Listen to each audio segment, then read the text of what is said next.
నమస్తే మిత్రులారా, నేను మీ శ్రీనివాస్ చౌహాన్ అడ్వకేట్. సో మిత్రులారా, ఇప్పటి వరకు మీకు వందల వేల వీడియోలు మీకు అర్థమయ్యే పరిభాషలో చట్టపరమైనటువంటి అంశాలను, సంక్లిష్టంగా ఉన్నటువంటి సెక్షన్లను ఉదాహరణలతో సహా సులభంగా వివరణ ఇస్తూ అనేక యూట్యూబ్ ఛానల్లో, ఈటీవీలో, హెచ్ఎం టీవీలో ఇలా ఇతర ఛానళ్లలో కూడా మీకు వివరించే ప్రయత్నం చేశాను. ఆ తర్వాత ఎంతోమంది క్లయింట్స్ ఒక పుస్తకం కావాలని కోరిక మేరకై చట్టపరమైనటువంటి సమస్యలకు పరిష్కారాలనే పుస్తకాన్ని మీ ముందుకు తీసుకొచ్చాను. ఈ పుస్తకంలో మన నిత్య జీవితంలో ఏ సమస్య ఏ రోజు మనకు వస్తుందో మనకు తెలియదు. కాబట్టి కనీస చట్టపరమైన సమస్య మన జీవితంలోకి వస్తే వాటికి పరిష్కారాలు ఎవరినో అడిగి ఎక్కడెక్కడో వెతికి కొంత కన్ఫ్యూజన్ అయిపోయి అది నిజమా కాదా అనే అనుమానంతో ఉంటాం. సో అలాంటి పరిస్థితి రాకూడదు అనే ఉద్దేశంతో ఈ పుస్తకాన్ని మీ ముందుకు తీసుకొచ్చాను. ఈ పుస్తకంలో ఉన్నటువంటి అంశాలు ఏంటి అంటే, ఒకటి వారసత్వపు ఆస్తులకు సంబంధించిన సమస్య, లేకపోతే సొంత ఆస్తులకు సంబంధించిన సమస్య మన కుటుంబంలో మనకు ఏర్పడవచ్చు. మన తోబుట్టువులే మనకు ఆ సమస్యను సృష్టించవచ్చు. లేకపోతే మన తండ్రికి సంబంధించిన వాళ్ళు, తల్లికి సంబంధించిన రక్త సంబంధికులే మనకు ఆ సమస్యను సృష్టించవచ్చు. సో అలాంటి సమస్య వచ్చినప్పుడు చట్టం ఏం చెప్తుంది, మనం ఎలా పరిష్కరించుకోవాలనే అంశాన్ని ఈ పుస్తకంలో వివరణ ఇచ్చాను.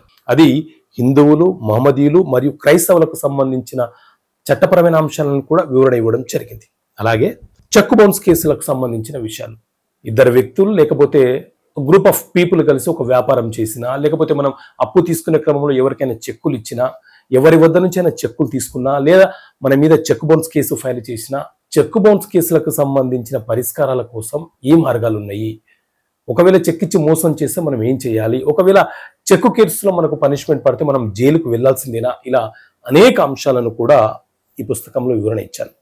అదేవిధంగా వివాహం, విడాకులకు సంబంధించిన సమస్యలు, భార్యాభర్తలో వివాహం జరిగిన తర్వాత వారి మధ్య సఖ్యత లేక విడిపోయే సందర్భం ఏర్పడితే వారి మీద క్రిమినల్ కేసులు ఫైల్ చేస్తే, డీవీసీ కేసులు ఫైల్ చేస్తే, ఒకవేళ విడాకులు కోరాలనుకుంటే ఎక్కడ కేసు ఫైల్ చేయాలి, ఎలా ఫైల్ చేసుకోవాలి, సో వాటికి సంబంధించిన సమస్యలను ఇక్కడ వివరించే ప్రయత్నం చేశాను. అలాగే CPC, civil procedure code, CPC అనే చట్టం మన దేశంలో ఉంది. ఒక అగ్రిమెంటు, ఒక కాంట్రాక్టు, ఒక భాగస్వామ్య వ్యాపారము, ఇలా ఏదైనా ఒక సమస్య వచ్చినప్పుడు ఒకరు కేసు ఫైల్ చేసుకోవచ్చా, ఇద్దరు కేసు ఫైల్ చేయొచ్చా, కేసు ఒకవేళ న్యాయస్థానం డిస్మిస్ చేసేసా మనం ఏం చేయడానికి అవకాశం ఉంది. సో సివిల్ కి సంబంధించిన ఏ సమస్య వచ్చినా చట్టం ఏం చెప్తుంది, సెక్షన్ ఏం చెప్తుంది, సెక్షన్లతో సహా వివరించే ప్రయత్నం చేశాను. అలాగే క్రిమినల్ కేసులు, మన దేశంలో నూతనంగా 2024 నుంచి బిఎన్ఎస్ అలాగే బిఎన్ఎస్ఎస్ అనే క్రిమినల్ చట్టాలు అమలులోకి వచ్చాయి. గతంలో ఇండియన్ పీనల్ కోడ్ ఐపీసీ, అలాగే CrPC criminal procedure code CrPC అనే పాత చట్టాల స్థానంలో కొత్త చట్టాలు వచ్చాయి.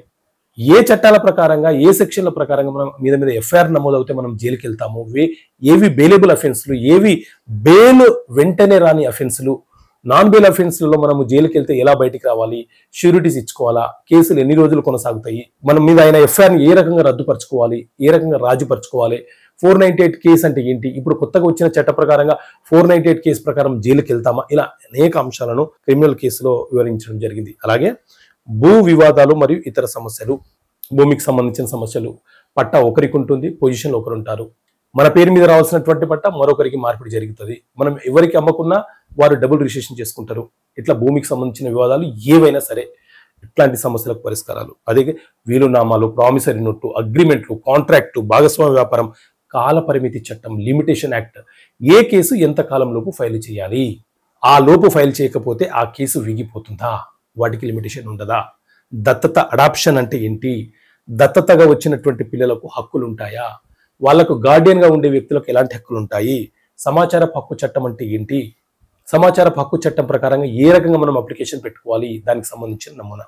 అపార్ట్మెంట్లో ఉంటున్నాం కానీ పక్క ఫ్లాట్ వాళ్ళకు మనకు గొడవ అవుతుంది, అక్కడ ఒక అసోసియేషన్ ఉంటుంది. సో ఇలాంటి సమస్య వచ్చినప్పుడు మనం అపార్ట్మెంట్ల చట్టం ఏం చెప్తుంది, ఏ రకంగా మనం పరిష్కరించుకోవాలి.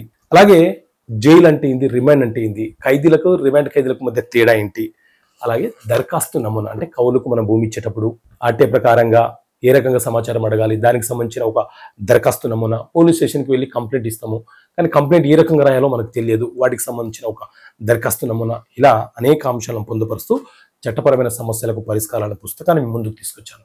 ఈ పుస్తకం మీకు కావాలనుకుంటే ఇక్కడ కనిపిస్తున్న నెంబర్కి కాల్ చేసి పోస్ట్ ద్వారా మీరు ఈ పుస్తకాన్ని పొందే వెసులుబాటు మీకు ఉంటుంది. ప్రైస్, జిఎస్టి, పోస్టల్ ఛార్జెస్తో కలుపుకొని 650 రూపాయలు ఈ పుస్తకం యొక్క ధర. ఓకే మిత్రులారా, థ్యాంక్ యూ. జై హింద్.